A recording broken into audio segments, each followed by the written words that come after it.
menjadi seperti Kang Yusuf yang ada di depan ini. Monggo, nomor siap? Masih belum, Pak. Oh itu.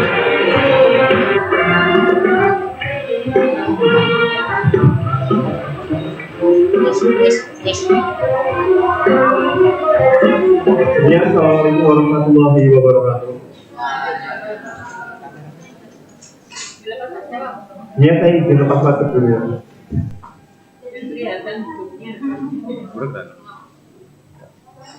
Oke, saya ulangi ya. Assalamualaikum warahmatullahi wabarakatuh.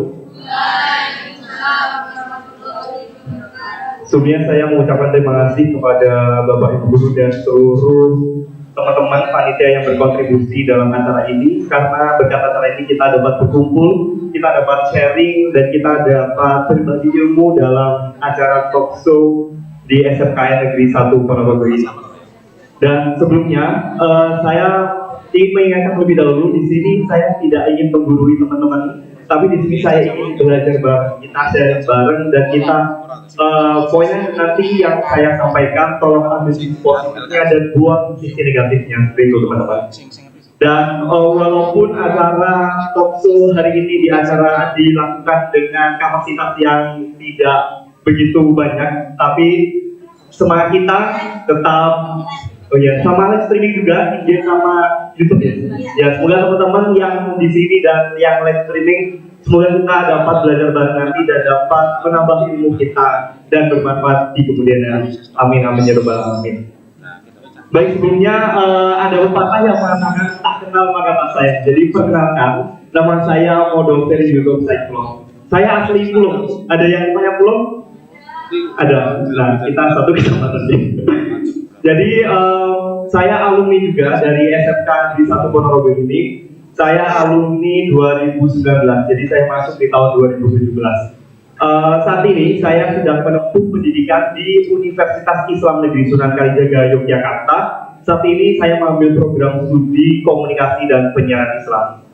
Dan untuk teman-teman yang ingin nanti kita sharing bareng setelah acara ini atau mungkin kita menyapa dia, kan bisa kontak di email saya ya, dan Instagram saya yang ada di PPT tersebut. Next. Oke, topik yang ingin saya angkat pada pagi hari ini adalah jangan lelah untuk belajar, dan education is never ends. Nah, teman-teman, kenapa kita sebagai generasi milenial, kenapa kita harus terus belajar dan kenapa kita harus terus berproses dalam belajar? Nah, di sini peran belajar itu bukan tidak hanya berakhir sampai kita misalkan sampai lulus sekolah kita sudah berakhir belajar sampai di situ saja, tetapi belajar itu tidak pernah mati dan belajar itu tidak ada matinya. Maka dari itu walaupun kita misalkan nanti kita udah bapak-bapak, kita udah nenek-nenek, kita terus belajar. Akan tetapi pada pagi hari ini kita fokus dalam belajar kita masih ini adalah para generasi milenial. Kenapa kita para generasi milenial itu harus belajar dan memangnya seperti apa dan kenapa kita kok para generasi milenial harus dituntut untuk terus belajar. Nah ini pertanyaan tadi, kenapa kita khususnya para generasi milenial itu harus terus belajar, harus menggali potensi kita, harus menggali skill kita. Kenapa kita harus para generasi muda itu dituntut untuk terus belajar? Karena pemuda itu adalah generasi harapan bangsa. Pemuda itu, para milenial itu ibaratnya adalah harapan terbesar bagi negara kita. Jadi tanggung jawab besar itu disematkan kepada kita, disematkan di pundak kita di generasi milenial seperti kita ini. Karena pemuda itu adalah agent of change. Kenapa kok harus pemuda yang dianggap sebagai agent of change? Kenapa nggak nenek kita? Kenapa nggak orang tua kita yang diberikan predikat agent of change? Karena kita hidup di era yang berbeda dengan orang tua kita. Kita hidup dengan teknologi yang berbeda. Kita hidup dengan kondisi sosial yang berbeda. Dan dengan adanya kehidupan yang berbeda ini, kita mengenal adanya teknologi yang semakin maju. Nah, dengan adanya teknologi semakin maju, kita, para generasi muda, para pemuda itu dianggap memiliki pandangan yang lebih maju ke depan. Kita dianggap sebagai milenial yang visioner, yang pandangannya itu jauh ke depan, dan kita bisa memprediksi bagaimana yang akan terjadi ke depan, dan kita bisa mengantisipasi. Maka dari itu, kita, para generasi milenial itu dianggap sebagai agent of change dan sebagai pelopor, kita juga sekali sebagai pendobrak dalam perubahan negeri ini. Saya ilustrasikan seperti ini, teman-teman.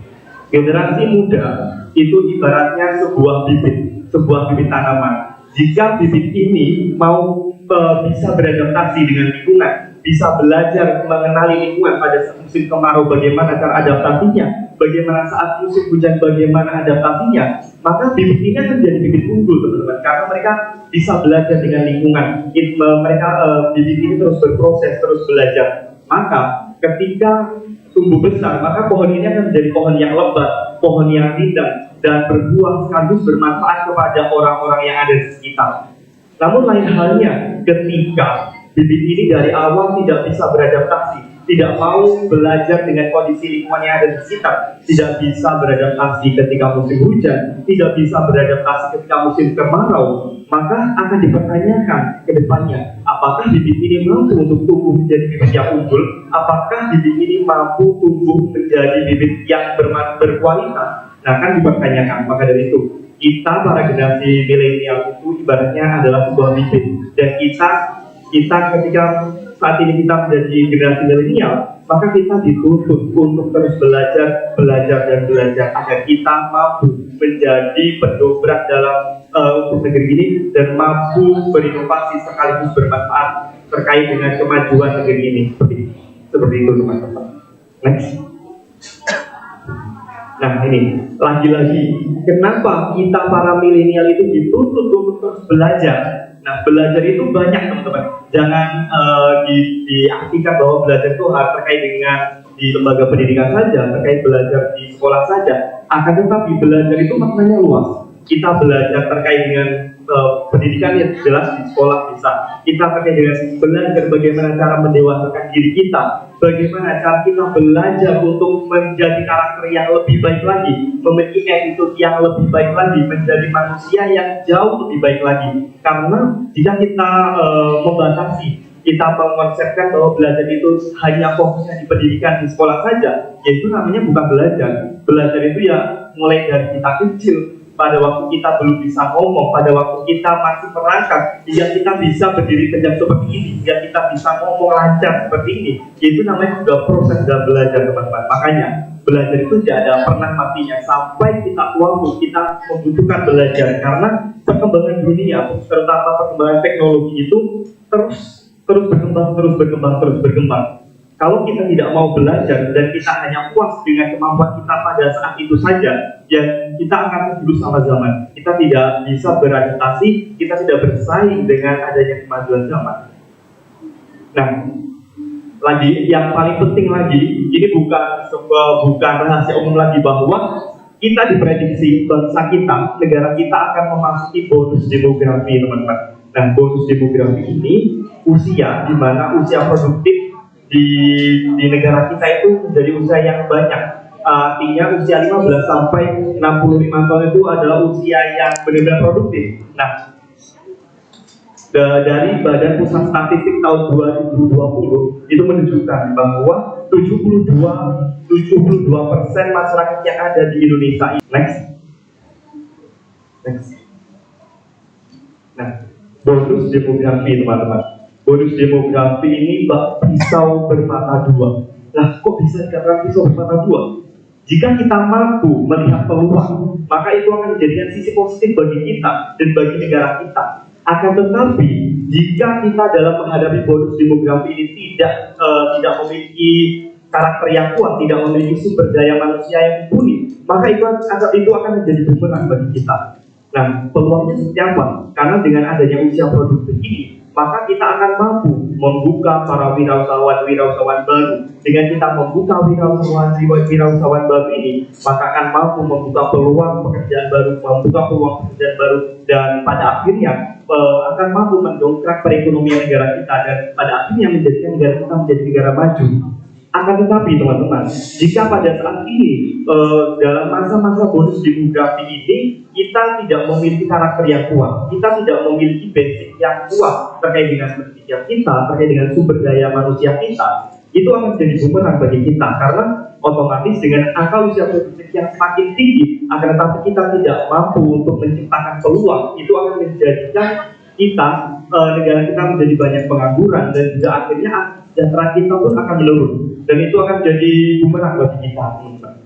Next. Nah, pertanyaannya, lalu bagaimana dengan sumber daya manusia yang ada di Indonesia? Apakah kita para milenial ini sudah dianggap mampu untuk berkompeten dengan para pesaing-pesaing kita di luar negeri? Karena saat ini kita hidup di era global, kita hidup di era globalisasi di mana saat ini para pesaing kita itu bukan hanya pribumi saja, bukan hanya tetangga kita saja, bukan hanya teman kita lintas provinsi saja, akan tetapi dengan adanya era globalisasi, era modernisasi, era digitalisasi ini, pesaing kita jauh lebih besar karena pesaing kita adalah para tenaga asing yang jauh lebih berkompeten daripada kita. Nah, lalu pertanyaannya, apakah skill kita ini sudah diakui dan dianggap mumpuni dalam menghadapi situasi saat ini? Next. Nah, ini berdasarkan potret buruk kondisi negara kita. Itu kita tidak boleh menutup mata dan kita harus tahu realitas yang terjadi saat ini bagaimana. Berdasarkan World Bank pada tahun 2018 itu ada survei penelitian yang menunjukkan bahwa angka modal pembangunan manusia di Indonesia itu masih berada di peringkat 87 dari 157 negara yang diteliti, teman-teman. Nah, angka ini apakah angka yang sangat hebat bagi kita? Jauh itu bukan angka yang membanggakan bagi kita, karena jika kita peringkat lagi di peringkat ASEAN, negara kita itu hanya menduduki posisi ke-6 sebagai negara dengan SDM tertinggi di ASEAN. Bayangkan, kita negara yang memiliki sumber daya manusia yang tinggi, kita memiliki sumber daya alam yang melimpah juga. Tapi kenapa kita bisa sampai kalah dengan negara Singapura, kalah dengan negara Jepang, negara Korea yang notabene-nya mereka tidak memiliki sumber daya alam yang tinggi, teman-teman. Padahal jika kita mampu merawat, kita mampu mengenali potensi-potensi yang ada di Indonesia, tentu kita akan jadi negara adidaya, kita akan jadi negara yang kuat seperti itu. Nah ini, pendidikan adalah kunci, belajar adalah tradisi. Jadi saya mengutip perkataan dari Bapak mantan Wakil Menteri Indonesia Bapak Daud Yusuf mengatakan bahwa pendidikan adalah kunci kemajuan suatu bangsa. Mari kita flashback, teman-teman. Kita pergi ke negara Korea Selatan. Korea Selatan pada tahun 1950 bukanlah Korea yang sekarang. Korea Selatan pada masa itu ada Korea Selatan di mana mendapat predikat negara termiskin di dunia. Bayangkan Korea saat ini yang dianggap sebagai negara maju pada tahun 1950 adalah negara termiskin di dunia. Apalagi pasca perang dengan saudara di Korea Utara, itu semakin melumpuhkan perekonomian yang ada di sana. Akan tetapi bangsa Korea Selatan itu dipercaya, dianggap sebagai bangsa yang tekun dalam belajar.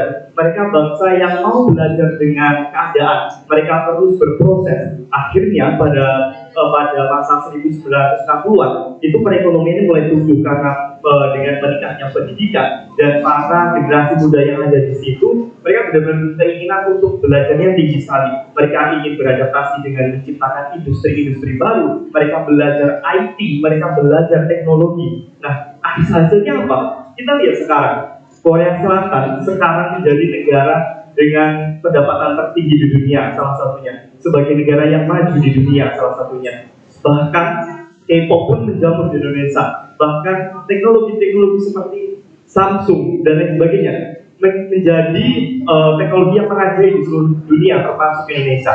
Tentu ini kita harus belajar. Salah satu kita belajar sisi positif dari masyarakat warga Korea Selatan, di mana mereka memiliki sikap rasa ingin tahu yang tinggi. Mereka memiliki sikap belajar yang tinggi, belajar adaptasi, belajar mendirikan industri-industri baru, belajar menguasai skill kemampuan mereka dan karakter mereka tentunya. Seperti itu, teman-teman. Next. Nah, ini yang penting dalam prinsip belajar, teman-teman. Dalam belajar, ini khususnya kita bicara di lingkup pendidikan ya, teman-teman. dalam belajar itu kita tidak boleh berorientasi pada nilai. Karena kita tidak menutup kemungkinan, dan saya juga dulu ketika masuk pada SD, SMP, hingga SMA, SMK, saya dulu berorientasi pada nilai, teman-teman. Jadi saya bukannya belajar, akan tapi bagaimana fokus saya bukan untuk belajar hal-hal baru, tetapi fokus saya bagaimana saya dulu untuk mendapatkan nilai yang bagus, bagaimana dulu saya agar dapat mendapat ranking terbaik di kelas. Ternyata setelah itu saya menyadari, teman-teman, ternyata orientasi saya dulu itu salah. Ternyata orientasi dalam belajar itu bukan terkait dalam tujuan nilai kita, bukan terkait dengan nilai yang tertulis di kertas, bukan seperti itu. Akan tetapi saya menyadari ternyata belajar yang sesungguhnya itu adalah bagaimana kita membentuk karakter kita, membentuk attitude kita. Karena gini, teman-teman, banyak orang pintar yang ada di Indonesia, di sini saja banyak orang-orang pintar, akan tetapi tidak banyak orang yang pintar memiliki good character dan good attitude. Nah, itu yang penting, teman-teman. Karena orang pintar itu tidak cukup, tetapi harus balance, harus seimbang antara pengetahuan kita, antara wawasan kita, tapi juga kita imbangi dengan karakter yang baik. Seperti yang sudah dikatakan Bapak Kepala tadi, kita harus memiliki sifat tawadhu, kita harus rendah hati, dan intinya kita tidak boleh sombong. Kita intinya harus menanamkan good character ini dan good attitude ini di dalam diri kita. Karena kalau kita masih pada saat ini memiliki mindset bahwa tujuan saya pendidikan itu agar mendapat nilai yang baik, tujuan saya agar saya mendapatkan juara satu di kelas. Nah, saya sedikit cerita, teman-teman, pengalaman saya pribadi. Dulu saya pada waktu SMP itu orangnya sangat ambisius. Jadi benar, saya dulu SMP di SMP pinggiran, SMP 30. Pada waktu itu saya berkeinginan, saya ingin melanjutkan di SMA favorit yang ada di Ponorogo. Saya sudah menyiapkan plan itu dari kelas 1, dan saya selalu belajar saya bukan untuk saya jadi lebih tahu, akan tetapi belajar saya pada waktu itu orientasi pada nilai, agar nilai-nilai saya baik, agar saya mendapat peringkat 1 di kelas. Dan alhamdulillah pada waktu itu memang benar, saya selalu mendapat ranking reguler dan saya mendapatkan juara umum. Akan tetapi pada akhirnya ternyata Allah berkehendak lain, teman-teman. Pada waktu itu akhirnya saya pada waktu itu ternyata UN saya jeblok, teman-teman. Pada waktu itu pada zaman saya dulu banyak sekali kunci jawaban yang beredar. Nah, saya dari awal sudah menekan message bahwa saya sudah komitmen, saya tidak ingin membeli nilai saya dengan kunci jawaban. Saya ingin nilai saya itu pure berdasarkan yang kemampuan saya, itu, teman-teman. Dulu banyak sekali tawaran-tawaran dari teman saya untuk membeli kunci, tapi saya tidak mau. Bahkan nenek saya, kakek saya itu bilang dulu kalau saya disuruh membeli kunci, kalau beliau bilang gini, lek konsomu tuku kunci ya mau tuku oven biji wape gitu. Tapi saya dari awal memang benar-benar saya komit bahwa saya tidak ingin membeli kunci jawaban hanya gara-gara saya mengejar nilai saja.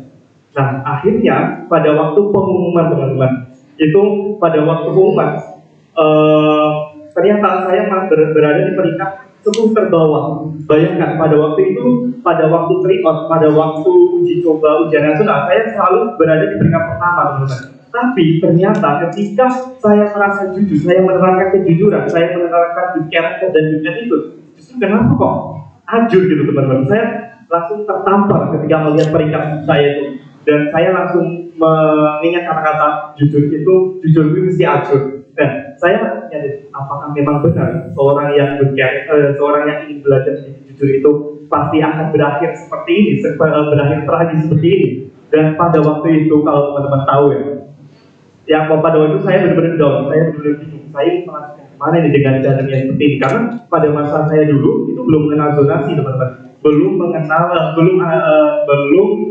sekarang ujian nasional sudah dihapus. Nah, pada waktu itu dulu, selama kita belajar selama 3 tahun itu ya ditentukan dengan nilai ujian nasional ini, dan saya rasa bahwa parameter ujian nasional itu bukan parameter yang baik dalam menentukan apakah orang ini atau siswa ini apakah layak, apakah siswa ini kredibel dan dianggap mampu. Nah, pada waktu itu saya benar-benar down, saya benar-benar bingung, saya mau melanjutkan kemana. Dan pada waktu pengumuman itu, saya benar-benar akhirnya saya nangis histeris, dan akhirnya saya dibawa sama guru-guru saya di SMP itu, saya dibawa ke kantor, dan saya benar-benar pada waktu itu benar-benar dimotivasi. Dan akhirnya saya ingat dulu pada waktu itu guru matematika saya membawa saya ke ruang BK. Beliau bilang gini, maaf pakai bahasa Jawa, pada itu benar-benar menerapkan itu dan saya mengingat ternyata memang benar teman-teman. Nilai itu bukan orientasi yang sesungguhnya dalam belajar, akan tetapi good character, good attitude itulah yang pada akhirnya yang menentukan kita ke depannya bagaimana. Dan pada akhirnya teman-teman, jujur, ada nggak teman-teman di sini yang masuk sekolah ini karena terpaksa, karena pilihan terakhir? Iya kan, kebanyakan gitu. Teman-teman saya juga dulu. Saya dulu juga berpikir seperti itu teman-teman. Saya dulu mau daftar di SMA 1 tidak keterima, SMA 2 tidak keterima, SMA 3 tidak keterima. Dan saya tidak mau, saya dulu mau malah juga di SMA itu tidak mau, bukan alasan karena kualitas teman-teman ya. Tapi karena saya ingin mengembangkan lagi, karena saya berpikir bahwa kalau saya pada waktu itu sekolahnya hanya di lingkup kecamatan saja, saya tidak akan berkembang. Saya ingin keluar dari zona nyaman saya, seperti itu teman-teman. Pada akhirnya saya terdaftar di SMKN 1 Ponorogo ini. Dan ya saya rasa terdapat di tempat yang pas teman-teman, karena pada waktu itu saya memang benar-benar kecewa teman-teman. Bayangkan saya masuk RPL dan saya tidak membayangkan RPL itu seperti apa, karena pada waktu itu notabene bayangkan saya tidak pernah berpikiran bahwa saya nanti akan masuk SMK yang notabene banyak ceweknya. Saya dulu tidak pernah terbayang seperti itu teman-teman, karena pada waktu itu saya prinsipnya pengen masuk di SMA favorit jurusan IPA teman-teman. Padahal saya dulu belajar banget, belajar dengan yang benar-benar belajar banget, dan ternyata hasilnya memang benar. Jalan Allah itu adalah jalan yang baik. Jika kita merencanakan, ternyata Allah tidak meridhoi, yaitu memang jalan kita yang baik. Setelah itu saya menyadari sekarang, ternyata bayangkan jika saya dulu tidak masuk di sini, mungkin saya tidak bisa berdiri di sini. Saya mungkin dulu tidak bisa meraih prestasi-prestasi yang selama di SMKN 1 Ponorogo ini, karena saya baru menyadari ternyata memang benar good character dan good attitude itu harus benar-benar ditanamkan seperti itu teman-teman. Dan akhirnya saya mulai menyadari. Dulu saya malu sekali teman-teman ketika tetangga saya bilang, "Le, aku sekolah di SMK 1 Ponorogo." SMK 1 itu dulu tetangga saya nggak tahu SMK 1 Ponorogo itu apa. Tahu ini SMK 1 Ponorogo itu STMJ teman-teman. Kalau semuanya baru paham kalau semuanya itu sini gitu. Jadi saya dulu kayak berperan dengan batin saya, berperan dengan saya merasa malu. Saya sekolah di situ malu teman-teman. Selama kelas 1 itu saya benar-benar malu, ditanya sama tetangga saya, ditanya sama teman-teman saya, lah sekolah di sini ya anak tok gitu kan. Saya benar-benar itu kayak seperti tekanan seperti itu teman-teman. Karena itu tadi saya tidak pernah berpikiran ternyata kok bisa saya terdaftar di sini seperti itu. Tapi ya memang itu tadi, karena memang jalannya Allah seperti itu, saya baru menyadari ternyata memang jalan Allah itu jalan yang terbaik. Kalau saya tidak sekolah di sini, mungkin saya tidak akan pernah dididik sampai seperti ini oleh Bapak Ibu guru yang berkompeten yang ada di sini. Dan saya sangat berterima kasih juga kepada Bapak Ibu guru yang sangat fasilitasi saya, yang mampu mengembangkan potensi saya dan mampu mengasah skill saya. Sedikit cerita lagi teman-teman. Saya dulu orang yang sangat pemalu sekali. Ya sampai sekarang masih pemalu, tapi dulu itu lebih pemalu lagi teman-teman. Benar dulu ya, pada waktu SD, dulu mau potong rambut saya nggak berani, saya melihat wajah sendiri kan, kalau potong rambut kan ada kaca itu kan. Saya benar-benar malu karena nggak pede itu teman-teman, dan ngomong di depan umum tuh kayak itu sesuatu yang sangat mustahil bagi saya. Tapi ya berkat karena saya mau belajar dan juga difasilitasi oleh bapak guru yang mumpuni dan mau memfasilitasi anak didiknya, akhirnya ya akan terus berkembang. Kita tahu emas jadi berharga jika dibenturkan kan, seperti tanpa langkah di depan seperti itu. Apalagi saya ikut lomba debat kan, dan itu di mana lomba-lomba itu notabene-nya lomba-lomba yang mengasah speaking kita, mengasah kemampuan percaya diri kita, dan intinya itu mengasah terkait dengan bagaimana kita bisa show up di depan umum. Dan itu benar-benar seperti hal yang mustahil dulu teman-teman. Tapi alhamdulillah, karena itu tadi kita belajar karakter, kita belajarnya bukan hanya terkait dengan orientasi pada nilai, tapi kita belajar pada setiap hari, kita belajar bagaimana memiliki sikap yang baik, bagaimana memiliki karakter yang baik, attitude yang baik, dan akhirnya alhamdulillah sedikit demi sedikit mulai ke arah yang positif seperti itu teman-teman. Next. Nah ini saya mengambil kata-kata dari Sukma. Beliau adalah pendiri Alibaba yang mungkin teman-teman sudah tahu semua. Beliau adalah orang terkayanya di dunia juga. Beliau mengatakan bahwa attitude itu jauh lebih penting daripada nilai sempurna dan skill yang kamu miliki. Nah seperti yang saya ceritakan tadi, memang benar bahwa kita kita harus menggarisbawahi bahwa kita belajar orientasinya itu bukan hanya terkait nilai saja teman-teman, tapi ya itu tadi, belajar itu bagaimana cara kita membentuk karakter kita yang jauh lebih baik, bagaimana kita menjadi manusia yang lebih dewasa, menjadi manusia yang lebih dekat dengan Tuhan, lebih menjadi Yesus lagi, dan bagaimana menjadi manusia yang berkepribadian yang jauh lebih baik lagi. Maka dari itu kita harus belajar seperti itu teman-teman. Oke. Ya. Mari kita merenung sejenak teman-teman. Kita melihat bagaimana kondisi di nasional kita. Kita tahu para pejabat-pejabat negeri, pejabat-pejabat yang ada di atas sana, para wakil-wakil rakyat kita, atau para pejabat-pejabat yang bekerja di birokrat dan banyak hal lainnya. Beliau pasti pintar kan teman-teman. Tidak mungkin orang yang tidak pintar bisa duduk di duduk kursi yang sangat besar seperti dengan tanggung jawab yang besar seperti itu. Akan tetapi kita melihat fakta saat ini bahwa negara kita itu termasuk negara dengan tingkat korupsi tertinggi di dunia.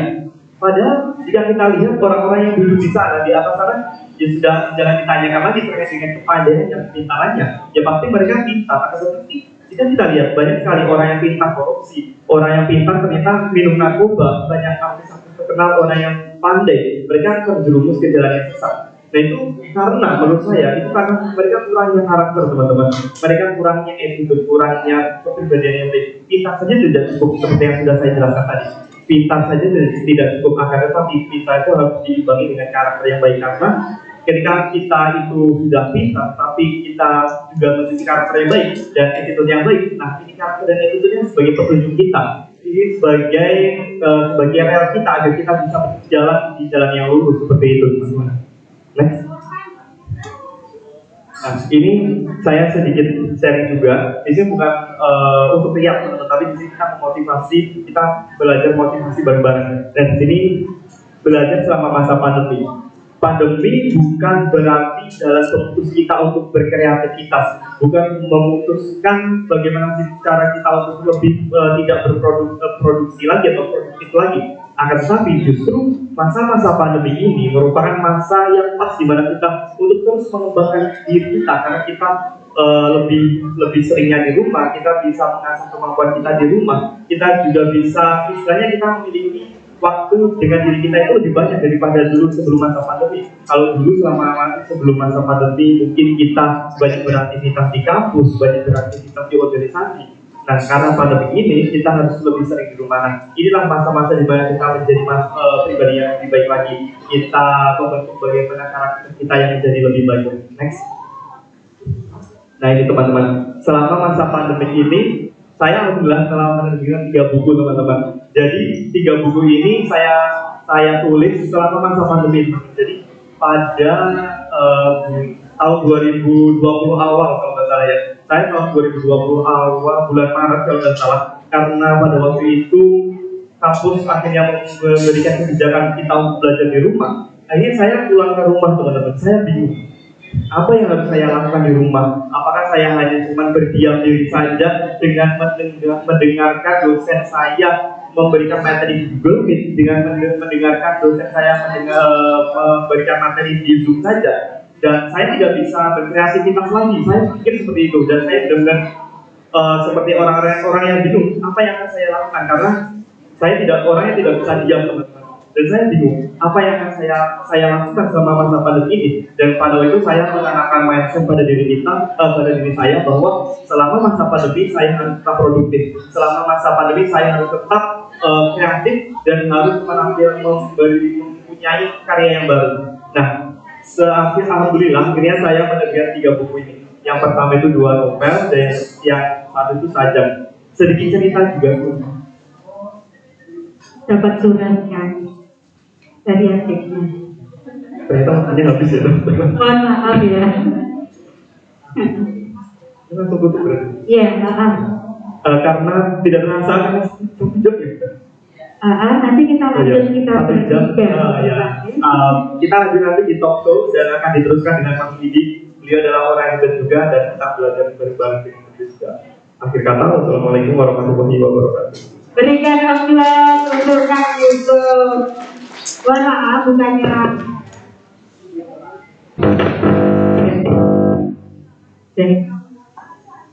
Terima kasih, mohon maaf. Jadi kita akan masuk langsung ke materi yang berikutnya. Baru nanti setelah materi yang kedua kita akan ada sesi tanya jawab. Silakan untuk yang kedua. Ini ada Mas Widi Maputra.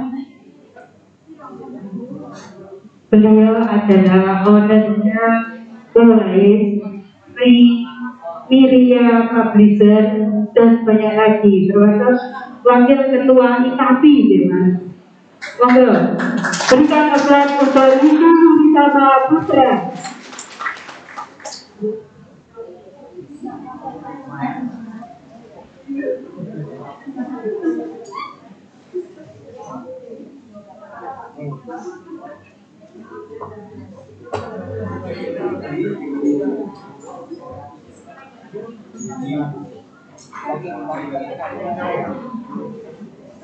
Yang Jurika Maputra ini adalah owner penerbit Ulais, owner Miria Publisher, owner bukungajar.com, owner Ulais Digital Agency, owner ulaisteam.com, ikut wakil ketua IKAPI Ponorogo, ketua bidang IT PBI, Digital Marketing Coach.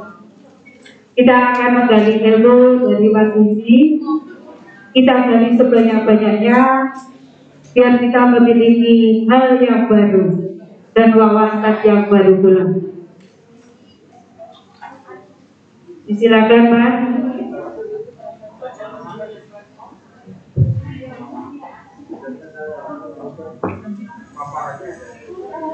Bismillahirrahmanirrahim. Assalamualaikum warahmatullahi wabarakatuh.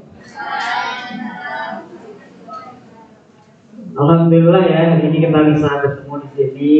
Sebelumnya saya kangen banget, kangen sama Pak Agus, kangen sama Pak Tini dan guru-guru yang lain. Alhamdulillah hari ini kita bisa bertemu di sini. Jadi hari ini sebenarnya saya agak bingung sih, diminta sama Bu Ayu buat motivasi anak-anak. Nah, saya udah nggak jadi motivator udah lama, karena saya sekarang lebih ke coach digital marketing ya. Jadi saya bingung juga, katanya talk show gitu. Ya udah oke, talk show gitu. Kemudian Bu Ayu tadi malam tak tanya durasi berapa Bu? 1 jam. Wah, bingung nggak kalau itu kok 1 jam. Akhirnya nanti kita cerita aja, kita sharing aja. Sebenarnya saya pengen nggak cerita ke teman-teman, tapi saya pengen menasehati media di usia teman-teman gitu ya. Kalau teman-teman hari ini banyak kendala dan lain sebagainya, percayalah masalah teman-teman masih kecil banget gitu. Tadi Pak Dirjo sebenarnya pengen cerita, tetapi mungkin karena nggak enak sama saya jadi nggak cerita. Tapi buat saya it's okay gitu, karena itu masalah lalu sudah. Nanti apa yang Allah takdirkan buat saya gitu. Kenapa tadi Pak Dirjo kok bilang ini sekarang maju, sekarang ganteng? Karena saya masuk ke SMK ini bukan sebagai cowok, sebagai cewek. Nah, lucu kan? Lucunya di situ. Kalau teman-teman tahu kasusnya Aprilia Manganang ya kasusnya sama kayak gitu. Jadi saya dari kecil sampai dengan kelas 1 SMK itu saya dianggap cewek. Jadi ya dibully dan lain sebagainya. Tapi dari situ saya belajar banyak hal, dari situ saya belajar bahwa saya harus menguatkan diri saya dan saya dari dulu sudah dicap sebagai orang yang gagal gitu ya. Oke. Bentar, latihan ya oke Mbak itu Mbak. SMA.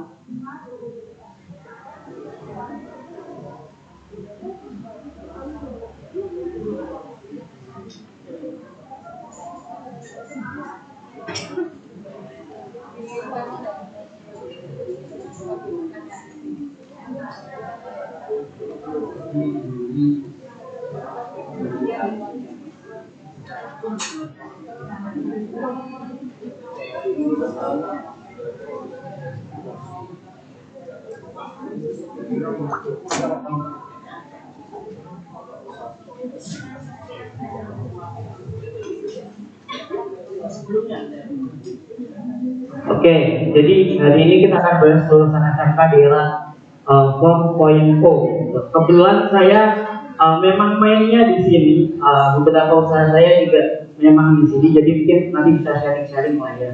Sebelumnya tadi kalau katanya Mas Yusuf tadi tidak kenal maka tak, itu bohong teman-teman. Saya kenalan sama banyak orang, tidak ada yang sayang saya. Itu bohong. Jadi, ya. Oke, kita kenalan dulu ya. Nama saya Widi Ritama Putra. Yang ngasih nama ini Bu Eni, teman-teman. Masih di sini. Oh ya, masih Bu Eni, teman-teman, yang ngasih nama ini.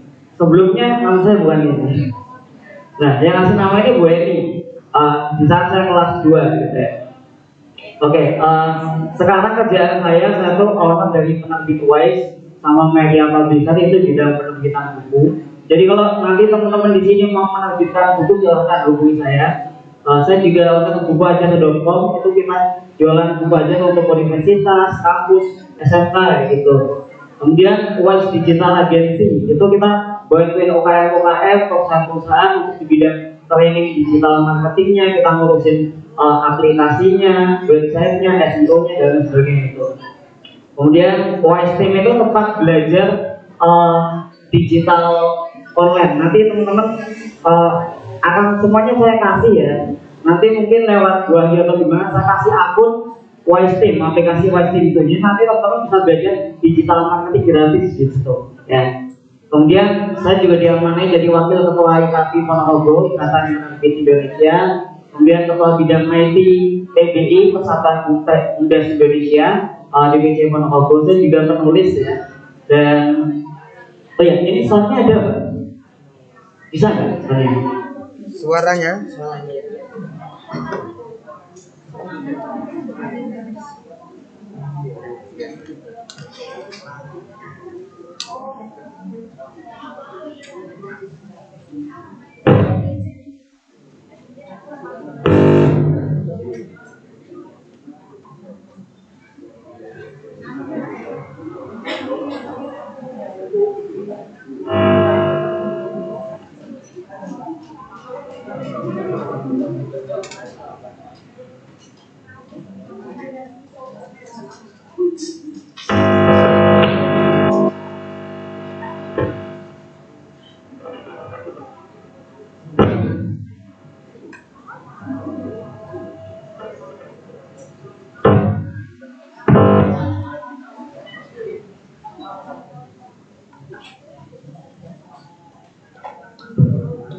Oke, kenapa saya minta ada suaranya? Karena kemarin saya ketemu salah satu alumni SMEA juga.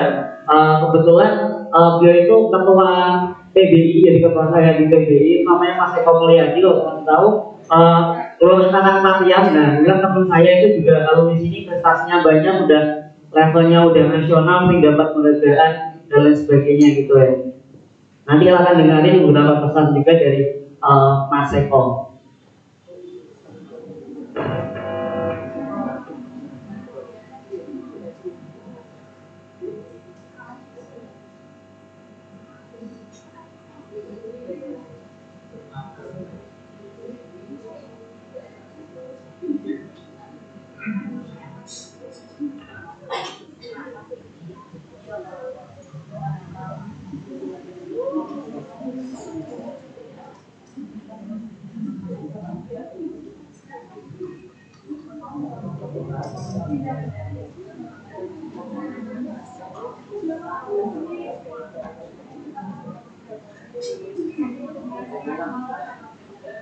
Ya, oke, lanjut aja deh. Nanti aja pesan dari Mas Eko ya. Nah, teman-teman, setelah dari SMK, saya pilih jalur yang berbeda. Jadi kalau Mas Yusuf jalurnya akademis, saya jalurnya general gitu ya. Jadi saya lulus tahun 2010, tetapi ijazah saya lulus 2 tahun yang lalu. Kenapa? Karena nggak saya ambil. Waktu itu saya berpikiran bahwa saya harus bisa bahwa tanpa ijazah saya bisa hidup dan meraih apa yang saya inginkan. Tapi jangan ditiru ya. Saya banyak belajar kayak SEO dari Mas Samsulalam. Masih belum ya Pak?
Oke, lanjut ya. Saya belajar magang, jadi bukan berarti bahwa saya berhenti belajar di SMK, saya nggak kuliah, tapi saya berhenti belajar. Tetapi justru saya terus belajar di situ.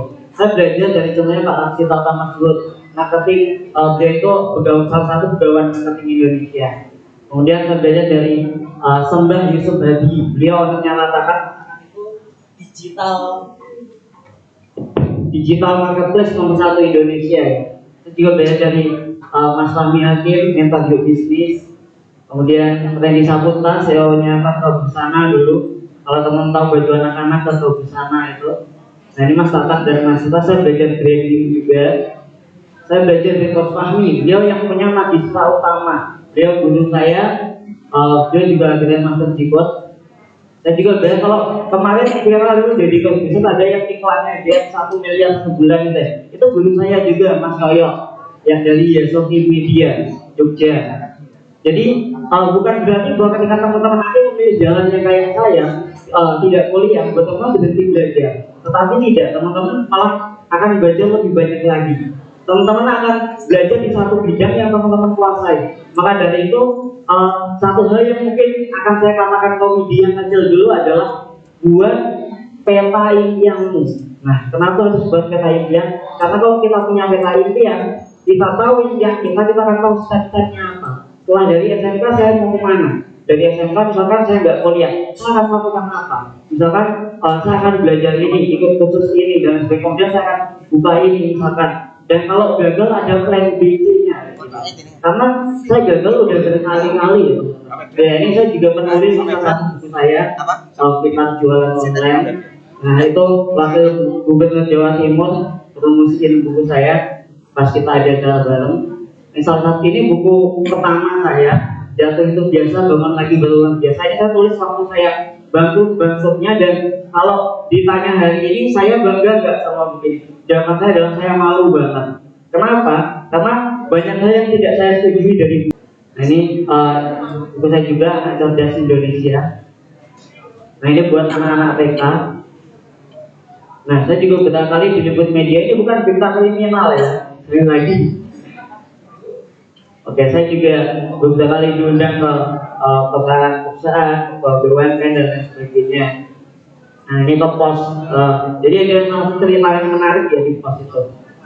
Saya sebenarnya nggak menerima undangan buat isi training sejak pandemi ini, karena nggak dibolehin sama keluarga. Nah waktu itu saya diminta sama Pak Hadi. Waktu dulu Pak Hadi itu kepala cabangnya pos di Ponorogo, kemudian dimutasi ke Madiun. Pak Hadi itu maksa banget ke saya buat isi. Sampai Mas Widi udah diantar jemput sama pos ke rumah. Beneran saya diantar jemput sama pos ke rumah buat isi di kantor Madiun. Katanya Pak, kenapa kok sampai segitunya gitu? Katanya ternyata pas pandemi kemarin Pak Hadi jadi kepala kantor pos di sini. Setelah saya ngisi training, pos ini omsetnya itu terbesar se Indonesia. Dan beliau kemudian dimutasi ke Madiun karena suruh perbaiki Madiun. Kayak gitu. Saya juga beberapa kali. Nah ini kerja sama-sama Google juga. Jadi saya akan sharing hari ini sama teman-teman kita di Ponorogo. Kita bisa kerja sama berbagai perusahaan bahkan yang luar negeri ya. Ini dari Google. Nah itu buku saya, itu ada artis-artis yang endorse buku saya, Trisana Sution, Asma Nadia. Oke, ini profil penerbit saya ya.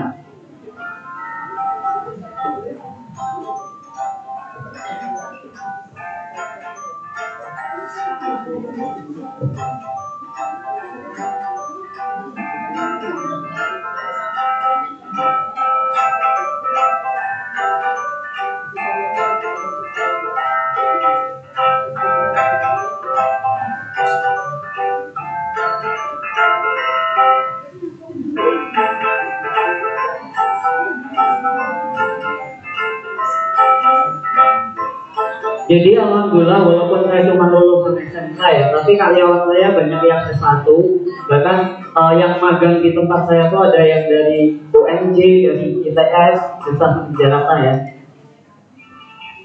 Nah oke, ini pesan dari Mas Eka tadi bilang, beliau itu salah satu pemenang King Andy Heroes juga, dan alumni SMEA.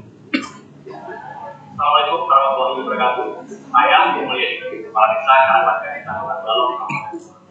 Saya adalah salah satu alumni dari Institut Nomor.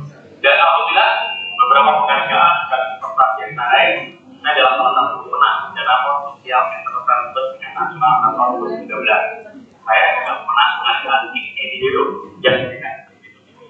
Dan yang terbaru pada tahun 2020, saya mendapat apresiasi atau penghargaan sebagai ikon prestasi Pancasila tingkat nasional kategori sosial enterprise. Pesan saya buat hadirin semuanya, ayo terus semangat dalam belajar, berikan yang terbaik untuk pendidikan Anda, berikan yang terbaik untuk apa yang ada. Jadilah siswa-siswa yang mandiri, yang bersemangat sekaligus terbesar. Semangat, SMK bisa. Demikian, assalamualaikum warahmatullahi wabarakatuh. Oke, itu salah satu alumnisnya ya. Nah, ini menurut saya zaman dulu. Jadi teman-teman jelek banget ya. Nah, gitu. Masya Allah. Jadi teman-teman yang hari ini ngerasa jelek, tenang aja teman-teman. Sebenarnya teman-teman itu nggak jelek. Teman-teman cuma ada dua kekurangannya, nggak punya duit sama nggak punya HP yang resolusinya bagus. Dulu ini jelek banget kayak gitu ya. Oke, kita akan langsung ke materi ya. Hari ini teman-teman yang tidak teman-teman sadari bahwa kita sudah masuk ke industri 4.0, di mana industri itu adalah industri yang sangat menyenangkan buat saya dan buat teman-teman. Kabar gembiranya apa? Kalau dulu bapak ibu kita buat mendapatkan uang itu harus kerja tiap hari, pergi pagi pulang sore, ada yang nyangkut dan begitu. Kita bisa sambil lebaran teman-teman, menghasilkan uang gitu. Kemarin di kelas yang Buayo dan juga saya ngajarin sama yang ikut kelasnya itu gimana caranya copy paste aja dalam 1 tahun bisa dapat ratusan juta, dan udah saya praktekin teman-teman. Jadi cuma copy paste. Jadi nanti saya akan kata teman-teman bahwa dunia itu sudah berubah teman-teman. The world is changing very fast, sangat cepat banget. Jadi hari ini, apalagi teman-teman yang di multimedia, di SPL itu, wah itu cepat banget teman-teman. Contohnya adalah saya pernah bikin tutorial tentang Facebook marketing. Hari ini saya bikin, besoknya Facebook ubah algoritma. Udah nggak bisa dipakai tutorial saya. Dan siapakah yang menang? Bukan yang besar teman-teman, tetapi yang tercepat yang menang. Dan teman-teman punya potensi untuk menjadi yang tercepat itu. Banyak hal yang bisa teman-teman lakukan nanti. Bahwa dunia sudah berubah. Dulu kita kepikiran kalau misalkan saya hobinya makan terus tiap hari. Kamu mau jadi apa hobi makan terus tiap hari? Dulu dimarahin, kalau sekarang anak dimarahin gitu. Saya mau jadi food blogger bu. Bisa dapat duit ya kan? Kamu mau jadi apa tiap hari yang game terus? Saya mau jadi profesional player. Sekarang kayak gitu. Eranya sudah berubah teman-teman. Banyak kerjaan-kerjaan yang sebelumnya dulu tidak terpikirkan, sekarang ternyata bisa menghasilkan lebih banyak dari kerjaan-kerjaan konvensional di era sebelumnya.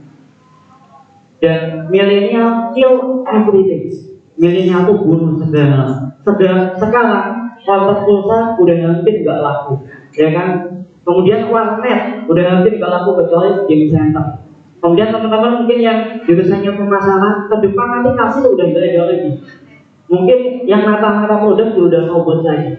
Dan itu sangat cepat, mungkin beberapa tahun kemudian. Nanti kasir kayak di Jepang aja, orang udah tinggal nyekan sendiri, bayar sendiri pakai mesin dan sebagainya. Nah, salah satu yang dibunuh sama industri saya, kebetulan saya juga sebagai milenial membunuh salah satu industri, itu adalah industri penerbitan.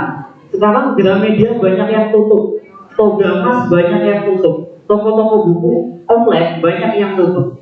Kenapa mereka banyak tutup? Apakah karena minat baca orang hilang? Jawabannya tidak, karena kita milenial membunuh mereka sebenarnya. Kita pakai media online. Orang sekarang nggak butuh toko buku, lihat-lihat satu-satu tinggal online, klik selesai. Kemudian salah satu layanan di penerbit saya adalah kita memfasilitasi semua penulis di seluruh Indonesia itu mereka tulisannya pasti diterbitkan. Jadi banyak guru-guru dosen itu juga klien kita. Dan kemarin terakhir itu kita kerjain bukunya mantan DPDRI Pak Irman Gusman. Nah, kita membunuh industri-industri yang sebelumnya berjaya. Contohnya lagi Kodak, teman-teman. Dulu Kodak itu jaya banget. Dibunuh sama siapa? Kodak dibunuh sama Android. Semua orang sekarang bisa memfoto. Kemudian yang lainnya lagi banyak sekali industri-industri yang dibunuh sama milenial. Dan ini yang menarik teman-teman. Teman-teman ada di sini, tetapi teman-teman bisa connected ke seluruh dunia karena internet. Sebenarnya usaha saya itu kantornya ada di Pulau, di dekatnya pasar, di desa banget. Tapi klien saya dari seluruh Indonesia, hampir dari seluruh Indonesia ada. Bahkan dari luar negeri ada dari Malaysia, Singapura, Hongkong, TKI sih. Nah itu banyak juga. Itu enaknya teman-teman, teman-teman bisa jualan dari sini ke seluruh Indonesia. Skill apapun sekarang bisa dijual. Teman-teman sekarang lihat aja di Facebook ya. Banyak iklan promo pelatihan membuat kue, pelatihan bikin sambal pulang aja ada pelatihan. Nah teman-teman harus mulai berpikir seperti itu ya. Apa yang akan saya lakukan? Nanti ada banyak peluang yang bisa teman-teman lakukan. Dan era ini 4.0 itu adalah era yang sangat menyenangkan bagi saya dan teman-teman. Karena fisik saya kan kecil gitu, kerja keras nggak mungkin gitu. Dan saya tuh ke kantor seminggu tuh kali cuma sekali. Saya di rumah aja dari Senin sampai Jumat gitu. Kerja dari rumah bisa connected. Saya tuh hubung sama tim saya di Pulau ya lewat internet. Semua udah connected. Jadi sangat menyenangkan sekali teman-teman. Kalau punya skill bisa jualan ke orang luar negeri juga bisa. Tinggal skill bahasa Inggrisnya aja. Nah ini kemarin kantor saya kan di Pulau dapat tawaran kemarin saya dapat email dari bineka.com, salah satu e-commerce Indonesia untuk kerjasama. Nah ini kemarin saya juga dapat kerjasama sama perusahaan Korea, McFlyer. Nah ini penerjemahnya karena saya nggak bisa bahasa Korea. Kita meeting via Zoom kemarin, walaupun ya belum deal lah ya, tapi saya dapat koneksi akhirnya dari Korea. Padahal kantor saya itu di Pulau teman-teman. Nah, oke. Apa sih yang teman-teman butuhkan sebenarnya di era 4.0 itu? Yang pertama adalah mindset. Mindsetnya teman-teman harus terbuka dulu. Ini eranya beda. Nasihat orang tua kita belum tentu benar. Kenapa? Karena mereka hidup di era yang beda. Tetapi jangan kurang ajar juga sama orang tua ya. Harus dihormati gitu. Nah, mindsetnya apa? Mindset kita harus global teman-teman. Kalau mindsetnya cuma Ponorogo aja, ampun, Ponorogo itu UMR-nya cuma berapa ya? 1,4 kalau tidak salah. 1,6? Ya 1,6 teman-teman. Nah, saya pernah debat sama ibu-ibu itu yang ikut coaching saya. Dia jualan daster itu murah banget. Saya bilang, jualan mahal laku. Nah, dia pikirnya, lokal aja, Ponorogo aja. Padahal global itu, misalkan UMR-nya Jakarta sama Ponorogo kan jauh banget ya. Kalau di Ponorogo makan 100.000 itu udah mewah banget. Di Jakarta biasa banget gitu. Nah, itu yang teman-teman pikirkan bahwa walaupun teman-teman di Ponorogo, tapi mindsetnya teman-teman harus global. Berpikir bahwa ada banyak sekali peluang di sekitar kita. Kemudian, nah ini yang pengen saya nasihatin ke diri saya sendiri dulu itu. Make your dream map. Nah, teman-teman buat deh.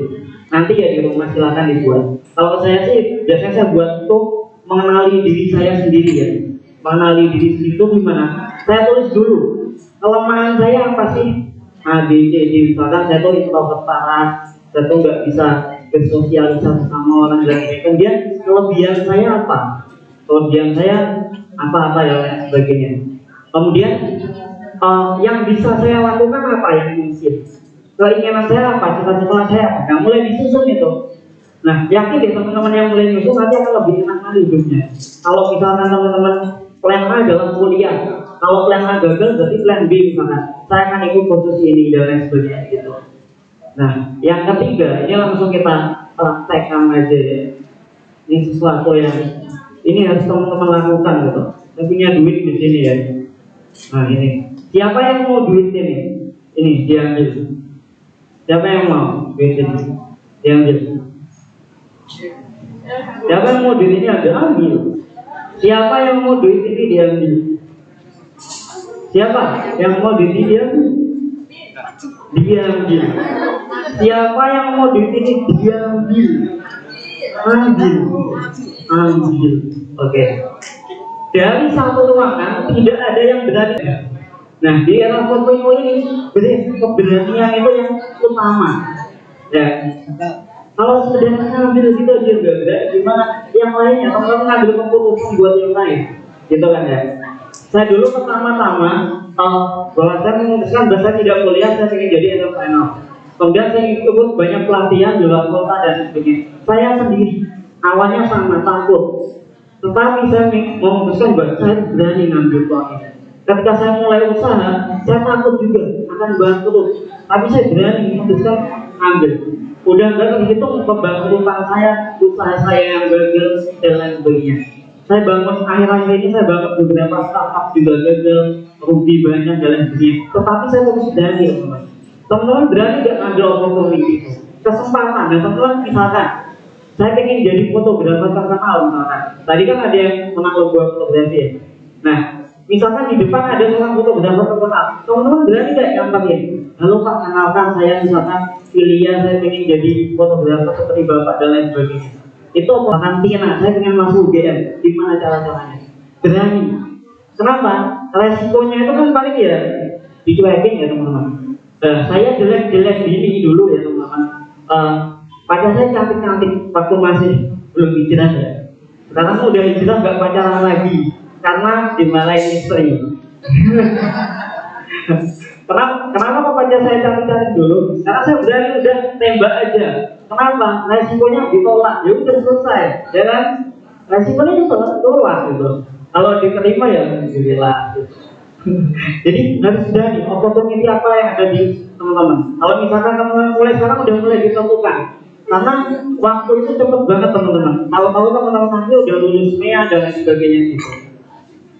Kemudian juga kenali diri teman-teman. Skillnya teman-teman apa? Saya sukanya apa? Sekarang saya ingin tanya, mau nggak teman-teman pulang pagi, pulang sore, tiap hari melakukan pekerjaan yang teman-teman tidak sukai, tetapi teman-teman harus melakukannya karena tuntutan ekonomi?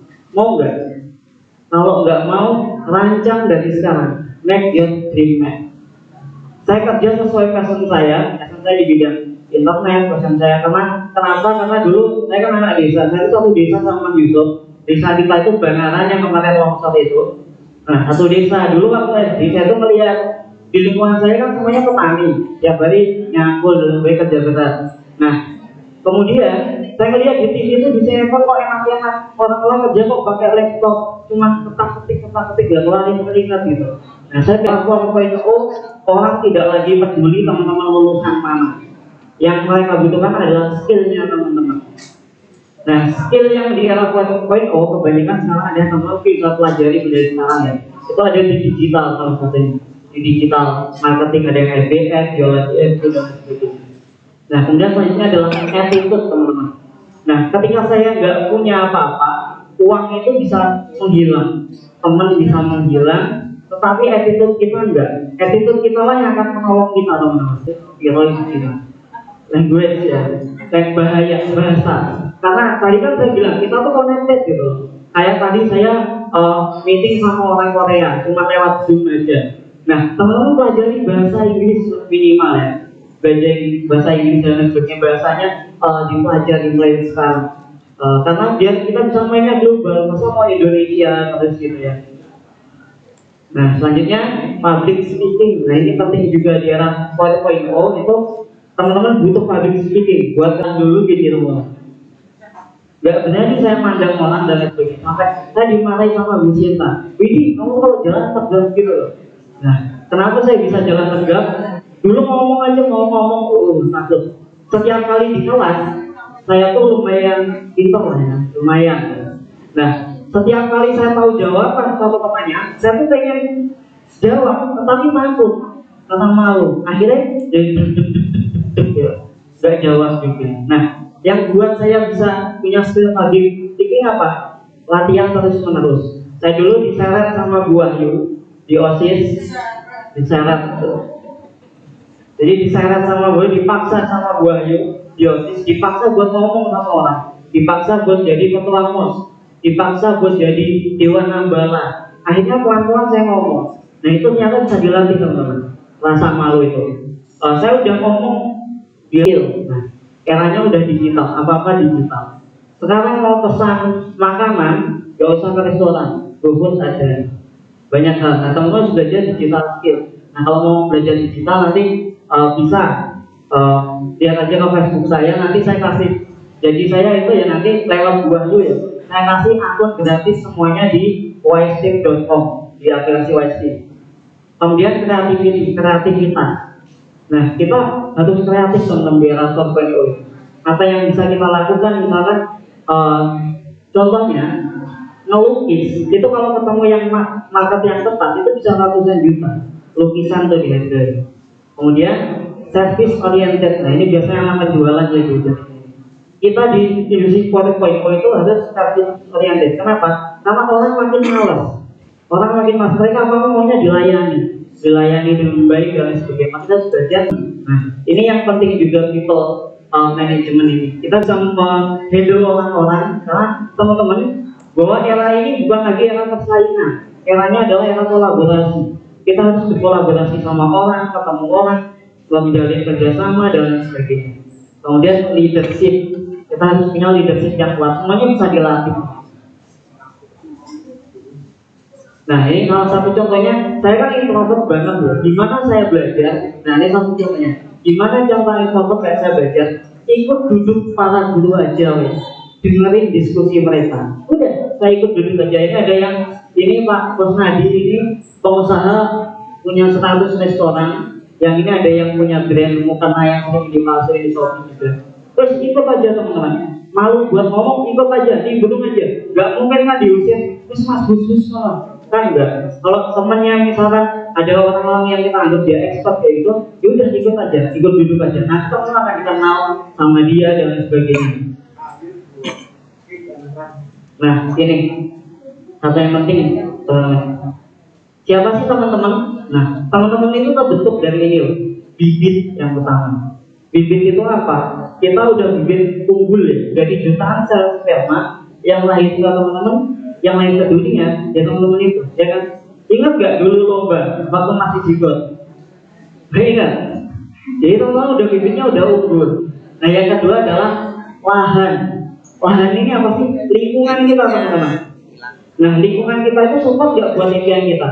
Biasanya lingkungan pertama adalah keluarga, dan itu adalah musuh utama kita. Musuh. Kenapa kok musuh gitu? Nah, biasanya anak sama orang tua itu beda. Tapi pada dasarnya anak sama orang tua itu pengen yang terbaik, ya kan? Nah, makanya komunikasikan dengan orang tua yang baik, buktikan hasilnya. Contohnya, saya pengen jadi fotografer Pak Bu, yang berprestasi lah. Tunjukkan, nanti dikasih tahu tempat, bu lihat fotografi saya, dapat penghargaan, dapat duit dan sebagainya itu.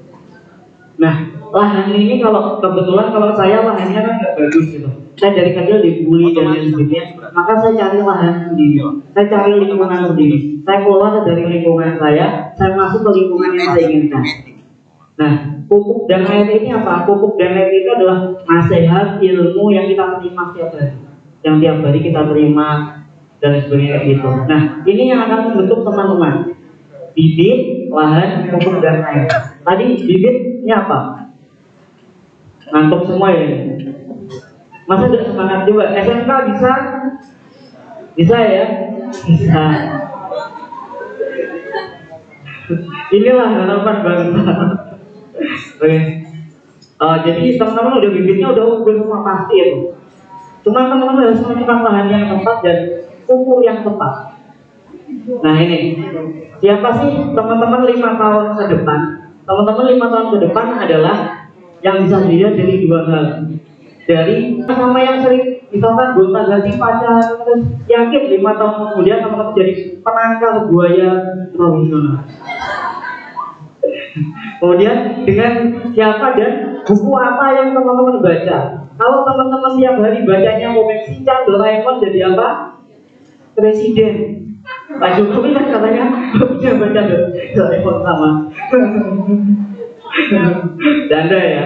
Ya salah satu buat hiburan lah itu. Tapi baca apa yang ingin teman-teman kuasai. Contohnya kayak gini, kalau saya misalkan mau jadi dokter, saya nggak kuliah kedokteran, tapi 5 tahun saya temenan sama dokter semua, kemudian tiap hari saya baca buku dokter semua.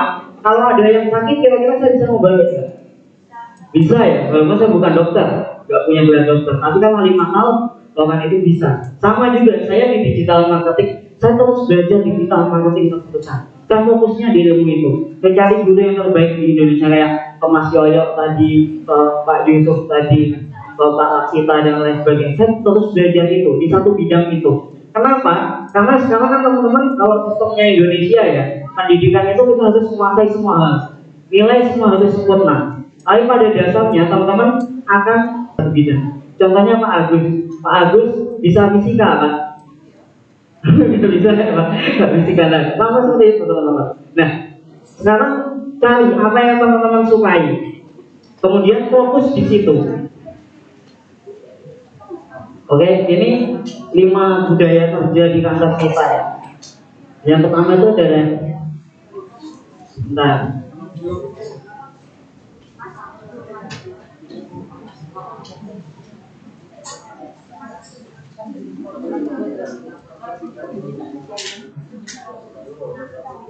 Oke, ini 5 budaya kerja di kantor kita. Yang pertama happy. Saya bebasin anak-anak kantor saya. Kalau kamu nggak mood, nggak happy, nggak usah masuk kerja. Kenapa? Ganggu yang lain, moodnya yang lain. Kerja kan katanya ibadah. Kalau dilakukan dengan happy, terpaksa nggak jadi nilai ibadah. Dan kerjain sesuatu, maka kita akan senang. Nah, makanya nggak dibayar itu senang gitu loh. Maka teman-teman harus cari kerjaan apa yang kira-kira saya bisa happy. Yang kedua adalah kaizen. Ini adalah prinsip Jepang bahwa kita harus menjadi lebih baik terus menerus. Jadi kalau hari ini misalkan saya sudah bisa A, besok bisa B, besok bisa C dan sebagainya gitu. Jadi perbaiki hari, kita harus sepakat bahwa kerjaan yang kita kerjain. Kalau dipaksa orang tua, misalnya kalau teman nggak mau sukses ya nggak akan dipaksa. Masa mau dipaksa itu pilihan teman-teman. Jadi ya udah selesaikan.